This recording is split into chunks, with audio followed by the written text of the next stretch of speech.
شیخ بلال ضیاء، السلام علیکم ورحمۃ اللہ۔ وعلیکم السلام ورحمۃ اللہ وبرکاتہ، کیا حال ہے؟ ٹھیک ہے آپ؟ الحمدللہ۔ آپ شہر کراچی کا ذرا بتائیں گے کہ لاک ڈاؤن کے حوالے سے کیا صورتحال ہے؟ جی، اس ٹائم کراچی شہر میں لاک ڈاؤن کے حوالے سے یہ صورتحال ہے کہ یہ لاک ڈاؤن کو کوئی تقریباً 15-16 دن ہو گئے، اور اس کے بعد تھوڑا عوام روڈوں پر نکلنا شروع ہو رہی تھی۔ لوگوں نے تھوڑی لاک ڈاؤن کی خلاف ورزیاں شروع کی، تو کل چونکہ شب رات کا موقع تھا، شب برات، تو گورنمنٹ نے تھوڑی سختی کی تاکہ لوگوں کی زیادہ گہما گہمی اگر ہو گئی قبرستان میں یا عبادت کی جگہوں پر، تو ہو سکتا ہے کہ پھر یہ وائرس پھیلنے میں آسانی ہو، تو لہٰذا اب لاک ڈاؤن کی صورتحال کچھ پچھلے 2-4 دنوں کے مقابلے میں بہتر ہے۔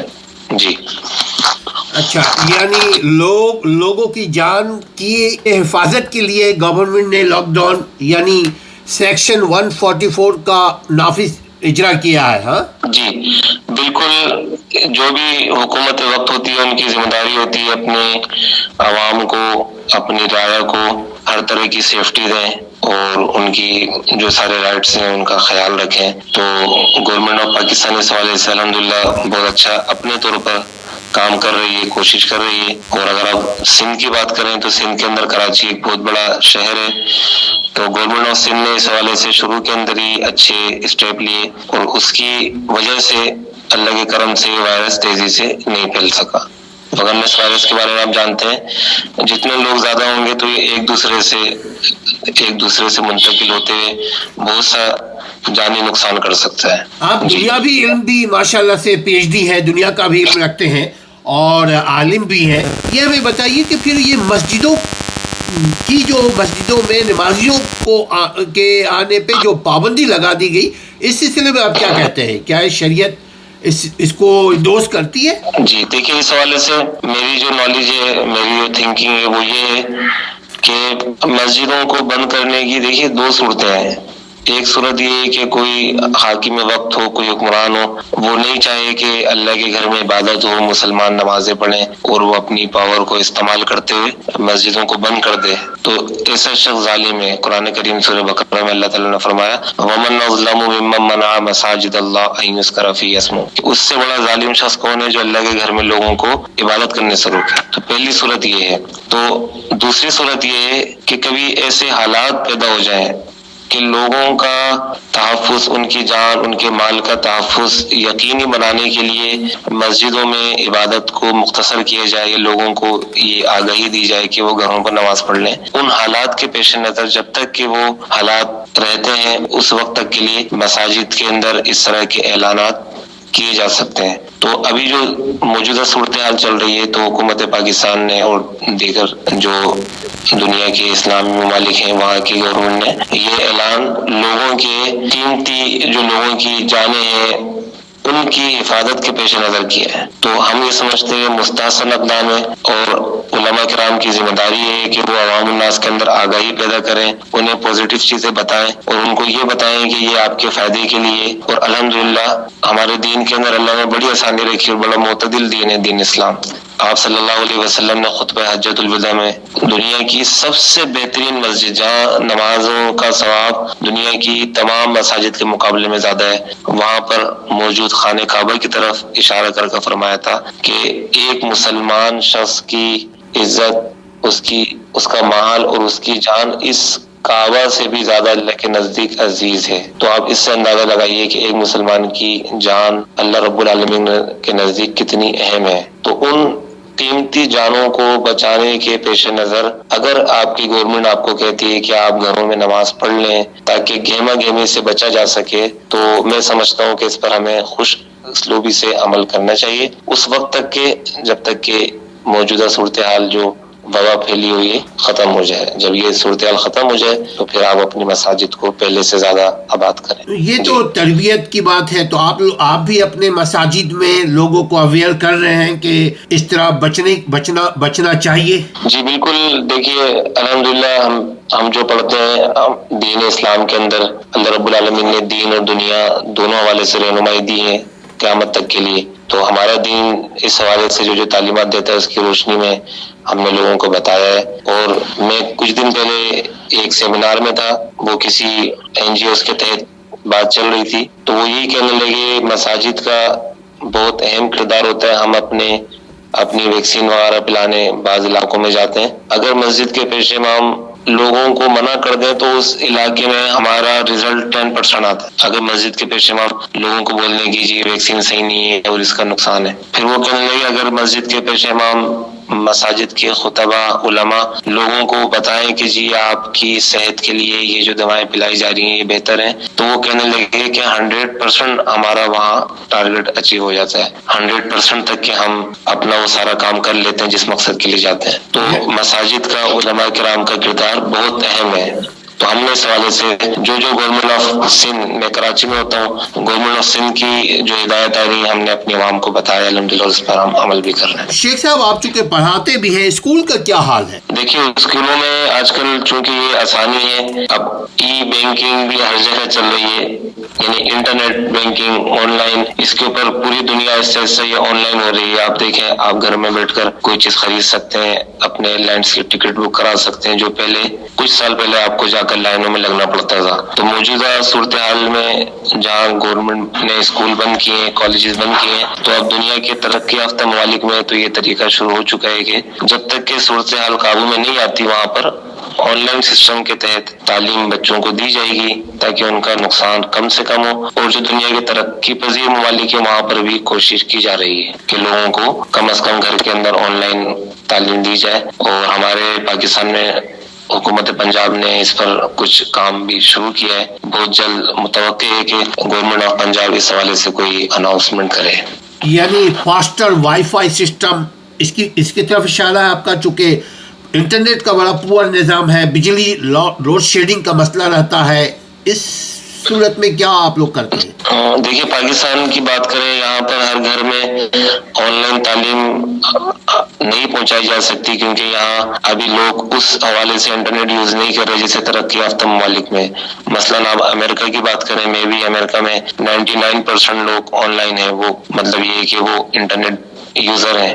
پاکستان میں یہ گراف 50 سے بھی کم ہے. تو آپ پاکستان کے دیہی علاقوں کے اندر آپ آن لائن طریقے سے تعلیم اتنی آسانی سے نہیں پہنچا سکتے, لیکن شہروں کے اندر اور جن جگہ پر اسٹوڈنٹ کے پاس یہ سہولیات موجود ہیں تو وہاں پر تعلیم کا آغاز میں سمجھتا ہوں ہونا چاہیے تاکہ آہستہ آہستہ لوگوں میں اویئرنیس آئے. اور ایسے حالات میں اگر لاک ڈاؤن کو زیادہ لمبے عرصے تک کے بڑھانا پڑا تو کم از کم بچوں کے یہ تعلیم کا نقصان کم سے کم ہو. ایک اور بات بھی ہے, اس طرح اسی بہانے لوگ ایجوکیٹ ہو جائیں گے, اساتذہ بھی ہو جائیں گے ایجوکیٹ, چونکہ یہ تاریخ پاکستان میں پہلی مرتبہ ایسا ہوا ہے کہ آن لائن ایجوکیشن ٹیوٹنگ بھی ہو رہی ہے, چونکہ اساتذہ کو بھی نہیں آئیڈیا ہے کہ کیسے پڑھایا جائے, کیسے ہینڈل کیا جائے, چونکہ یہ ڈفرینٹ ٹیکنالوجی ہے. کیوں؟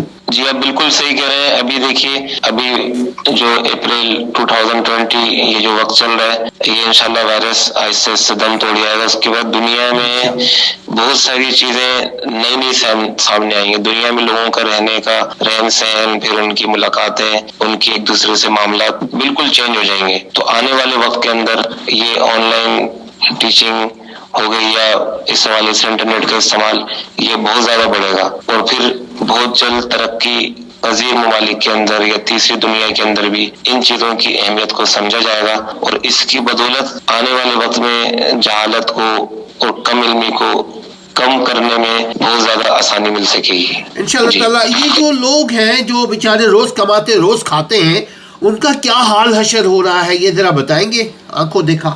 جی دیکھیے پاکستان کی بات کریں اگر خصوصاً پوری دنیا میں, تو پاکستان کے اندر بھی 1 سے 1.5 کروڑ ایسے لوگ ہیں جو یومیہ اجرت والے ہیں, جنہیں ڈیلی ویجز کہا جاتا ہے کہ وہ ڈیلی ویجز پر کام کرتے ہیں یا یومیہ اجرت انہیں ملتی ہے. تو ایسے حالات کے اندر اب سارے ہی کام بند ہو گئے تو وہ بھی کاموں پر جانے سے مجبور ہیں, قاصر ہیں. تو یقیناً کافی پریشانی کا سامنا ہے ایسے حالات کے اندر. لیکن پھر بھی میں سمجھتا ہوں کہ آپ کسی کو تھوڑا سا حوصلہ دے دیں. مثلاً ایک شخص بیمار ہے, موت کے منہ کے اندر جانے والا ہے, آپ جا کر اس کو کسی قسم کی ٹریٹمنٹ نہیں کریں, اسے کوئی دوا علاج نہیں دیں, آپ صرف اچھے جملے دیں, اس کی تھوڑی سی حوصلہ افزائی کریں.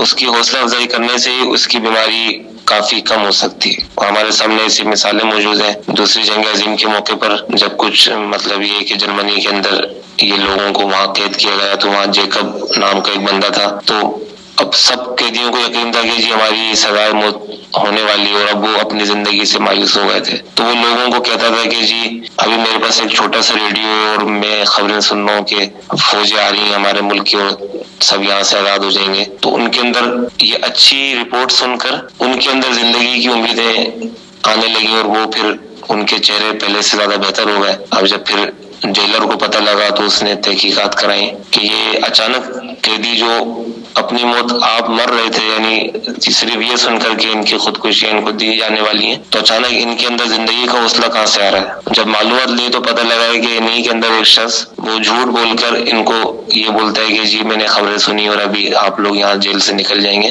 وہ ان کو امید دلا رہا ہے. تو یہ لوگ پہلے سے زیادہ اور توانا ہو رہے ہیں. چنانچہ پھر اس شخص کو سزائے موت دی گئی، اور اس کے بعد میں وہ فوجی بھی آئی اور وہ لوگ آزاد ہو گئے. تو آج بھی خصوصاً اسرائیل میں اس شخص کی قبر کی مٹی لوگ لا کر اپنی عبادت کے اندر شامل کرتے ہیں، یعنی وہ ان کا ہیرو سمجھا جاتا ہے. تو کہنے کا مطلب یہ ہے کہ کیسے بھی حالات ہو، انسان موت اس کے سامنے آ چکی، اگر آپ صرف کچھ بھی نہیں دے سکتے، آپ صرف تھوڑا سا حوصلہ دے دیں، اچھی بات ہی کر دیں، تو اس سے ہی امید کی کرن جاگ جاتی. تو شہر کراچی میں لوگ جو ہے اس قسم کا حوصلہ دے رہے ہیں ایک دوسرے کو.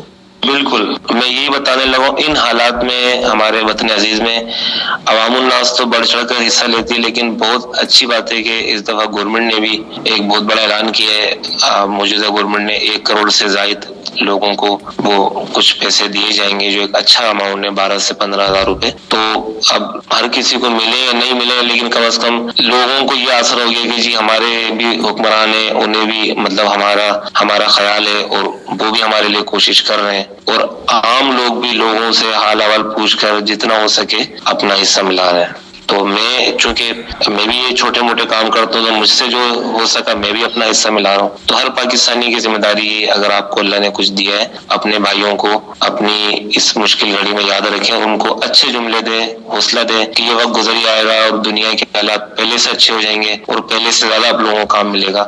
تو پھر اس طرح کی خوشیاں بانٹنے سے انشاءاللہ مجھے نہیں لگتا کہ کوئی بہت بڑا نقصان ہو. جی، یعنی آپ اسلام بھی تو میرا خیال ہے امید کے بارے میں کچھ کہتا ہے نا؟ بالکل، اسلامی اصول ہے، اور ایک اللہ رب العالمین کا بنایا ہوا ایک اصول و قاعدہ ہے. سورہ النشر میں فرمایا اعوذ باللہ من الشیطان الرجیم فإن مع العسر یسرا، ہر تنگی کے بعد آسانی ہے. ابھی جو موجودہ تنگی چل رہی ہے، جو حالات ایسے ہیں، تو ہمارا اللہ پر ایمان ہے یہ حالات بھی ختم ہو جائیں گے، وقت کے ساتھ ساتھ سب کچھ چینج ہو جاتا ہے، دنیا پہلے سے زیادہ اور اچھی ہو جائے گی انشاءاللہ کچھ وقت کے ساتھ ساتھ. جی انشاءاللہ تعالیٰ. بہت بہت شکریہ شیخ صاحب. اس کے علاوہ بھی کوئی اگر آپ عوام کو پیغام دینا چاہیں؟ بس میں عوام الناس کو یہی کہنا چاہوں گا کہ یہ وقت گزر جائے گا، آپ لوگ پلیز، میں نے اپنے خطبہ جمعۃ المبارک میں بھی لوگوں کا، شاید کسی کو میری بات صحیح لگے نہیں لگے، میں نے برملا کہا آپ کی گورنمنٹ آپ کے بارے میں کبھی غلط نہیں سوچے گی. اگر بالفرض میں یا آپ، اگر ہم اس سیٹ پر ہوتے کہ ہمیں پورا ملک چلانا پڑے یا ہمیں کوئی صوبے کی ذمہ داری ملے، تو ہمیں بھی وہی فیصلے کرنا پڑتے جو موجودہ گورنمنٹ کر رہی ہے، یعنی عوام کی بقا کے لیے. جی بالکل بالکل، عوام کی بقا کے لیے پلیز آپ ان کا ساتھ دیجیے. اب لوگ یہ افواہیں پھیلا رہے ہیں جی یہ پیسے بنانے کے لیے کر رہے ہیں، اور یہ اس کے اندر غیر مسلم شامل ہیں، کہ اس طرح نہیں ہونا چاہیے. پرانی سوچیں، آپ اپنی سوچ کو وسیع کریں. آپ کی گورنمنٹ کبھی نہیں چاہیے کہ اتنا بڑا لاک ڈاؤن ہو، ورنہ آپ جانتے ہیں پاکستان کے اندر 9 نومبر کو اقبال ڈے منایا جاتا تھا، گورنمنٹ نے وہ ختم کیا. گورنمنٹ تو چاہتی ظاہر سے ہمارے انڈسٹری چلے، لوگ نکلے روزگار کے لیے، اب نہ چاہتے ہوئے یہ سب کچھ کرنا پڑ رہا ہے. تو یہ 100 سال بعد وبا پھوٹتی ہے، 100 سال سے پہلے نہیں ہوتی اس انسانی تاریخ کے اندر. تو اس مشکل وقت میں آپ اپنی گورنمنٹ کی ہدایت کو خوشی خوشی تسلیم کریں، اور اللہ سے بھی استغفار کریں، دعائیں کریں، اور اپنے بھائیوں کی اس موقع پر مدد کریں. جی بہت بہت شکریہ. یہ تھے بلال ضیاء، شیخ بلال ضیاء، بلکہ یہ بولے کہ ڈاکٹر شیخ بلال ضیاء تو مناسب ہوگا. بہت بہت شکریہ آپ کا. اس کے ساتھ ہی اسلم پرویز کو اجازت دیجیے. اگر اب تک آپ نے سبسکرائب نہیں کیا تو سبسکرائب کر لیجیے چینل کو، تاکہ نئے نئے حالات سے، نئے نئے خبر سے آپ باخبر ہوتے رہے. اور لوگوں سے شیئر کیجیے، اپنے گھر والوں کا، اپنے محلے کا، اپنے لوگوں کا خیال رکھیے. جس طرح شیخ صاحب نے بولا کہ جیکب نام کا وہ بندہ تھا، وہ حوصلہ دے رہا تھا سیکنڈ ورلڈ وار کے موقع کے اوپر، اسی طرح ہم اور آپ اپنے اپنے لوگوں کو حوصلہ دیں تاکہ وہ زندہ رہے اور اپنے اور اپنے بچوں کی حفاظت پھر کر سکے. السلام علیکم ورحمۃ اللہ